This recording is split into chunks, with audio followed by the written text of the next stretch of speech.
Pacific ocean के बीचों बीच मौजूद है अल्कट्राज आइलैंड, जो दुनिया के सबसे खतरनाक कैदियों की जेल है। ये जेल चारों तरफ से इतने ठंडे पानी से घिरी हुई है कि अगर कोई यहाँ से भागने की कोशिश भी करता है तो ठंडे पानी की वजह से महज कुछ पलों में उसकी मौत निश्चित है। अल्कट्राज के चारों तरफ 20 फीट की फेंसिंग, करीब 35 चेक पॉइंट्स, हर तरफ ऊपर से निगरानी रखने वाले टावर गार्ड्स और हजारों की संख्या में ऑफिसर 24 घंटे तैनात रहते हैं। ये जेल 1962 तक सबसे खतरनाक कैदियों का घर हुआ करता था, क्योंकि ऐसी जेल से भागना नामुमकिन था। लेकिन यह भ्रम तब टूटा जब अल्कट्राज के 3 कैदी फ्रैंक, जॉन और क्लैरेंस 12 जुलाई 1962 की रात को यहाँ से भाग निकले। ये इस जेल के इतिहास में पहला एस्केप था जिसने सबको हैरान करके रख दिया था।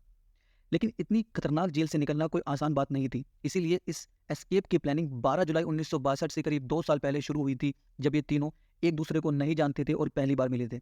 धीरे धीरे इन तीनों की दोस्ती बढ़ी और इनकी मुलाकात जेल में बार बार होने लगी, जहां इन तीनों ने आपस में जेल से भागने की इच्छा जाहिर की। उसके बाद इन तीनों ने प्लान बनाने के लिए आपस में बात करना शुरू किया। ये दिन में काम करते वक्त, दोपहर में लंच ब्रेक्स के दौरान और रात में डिनर ब्रेक्स के दौरान भागने का प्लान किया करते थे। धीरे धीरे इन तीनों ने जेल अथॉरिटीज से रिक्वेस्ट करके अपने सेल्स भी साथ करा लिए, जिससे इन्हें प्लान को डिस्कस करने का और ज़्यादा मौका मिला। प्लान के मुताबिक ये जेल से भागने की तैयारी शुरू करते हैं। इस चैनल पर 5000 सब्सक्राइबर्स होने में सिर्फ 170 सब्सक्राइबर्स बाकी हैं।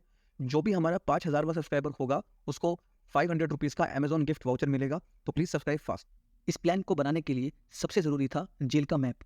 तो फ्रैंक मॉरिस ने जेल का लेआउट हासिल किया। उस लेआउट से इन तीनों ने जेल के चप्पे चप्पे के बारे में जाना, जेल के सारे एंट्री पॉइंट्स, एग्जिट पॉइंट्स, कहाँ कहाँ गार्ड खड़े होते हैं, कौन कौन से वाटर पाइप्स हैं, किन रास्तों से ऊपर जाया जा सकता है, किन रास्तों से नीचे जाया जा सकता है, ये सब हासिल किया। और यहाँ से इन्हें पता लगता है कि इनके जेल सेल में एक छोटा सा वेंट है, लेकिन उस वेंट को तोड़कर बड़ा किया जा सकता था।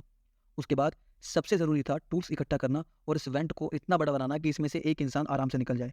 इन तीनों ने किचन से धीरे धीरे चम्मच और नुकीली चीज़ें चुरानी शुरू की और अगले 6 महीने तक उसमें छोटे छोटे सुराख करते रहे।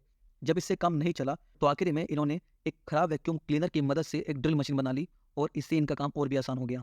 अगर आप लोग अभी ये सोच रहे हैं कि जब ये ड्रिल किया करते थे उस टाइम पे शोर हुआ करता था, नहीं, तो ये इनके प्लानिंग के मुताबिक ये हमेशा 2 घंटे के लिए ड्रिल किया करते थे। ये 2 घंटे वो हुआ करते थे जिस टाइम पर जेल के अंदर म्यूजिक बजा करता था। एक्चुअली इस जेल के अंदर 1 से 2 घंटा थोड़ा म्यूजिकल आवर्स होते थे, तो उस टाइम पर ये ड्रिल किया करते थे।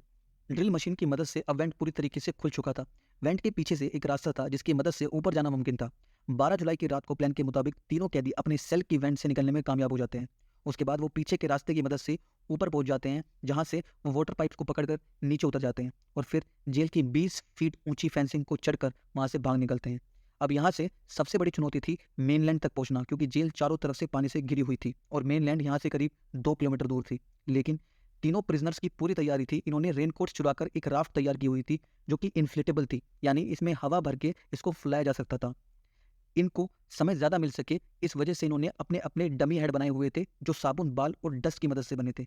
सबसे ज़रूरी काम इन्होंने ये किया कि अपने बिस्तर पर इन्होंने डमी हेड्स रख दिए, ताकि किसी को ऐसा ना लगे कि ये अपनी सेल्स में नहीं है।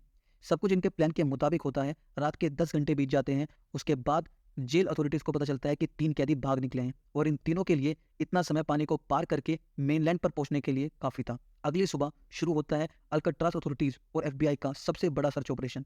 लगभग 2 दिन लगातार सर्च करने के बाद भी उनको इन तीनों की कोई भी खबर नहीं मिली। यहाँ पर कई थ्योरीज का जन्म हुआ। एक थ्योरी ये कहती थी कि वो पानी को पार ही नहीं कर पाए और उनकी डूबने से मौत हो गई, पर अगर ऐसा हुआ होता तो बॉडी सरफेस पर आ जाती, जो कि नहीं हुआ। और दूसरी थ्योरी जो कि ज़्यादा बिलीवेबल है वो है कि वो उस रात तीनों के तीनों प्लान के मुताबिक वाटर क्रॉस करके लैंड तक पहुंच जाते हैं और वहां से भाग निकलते हैं और एक नई आइडेंटिटी के सहारे अब नई जिंदगी बिता रहे हैं।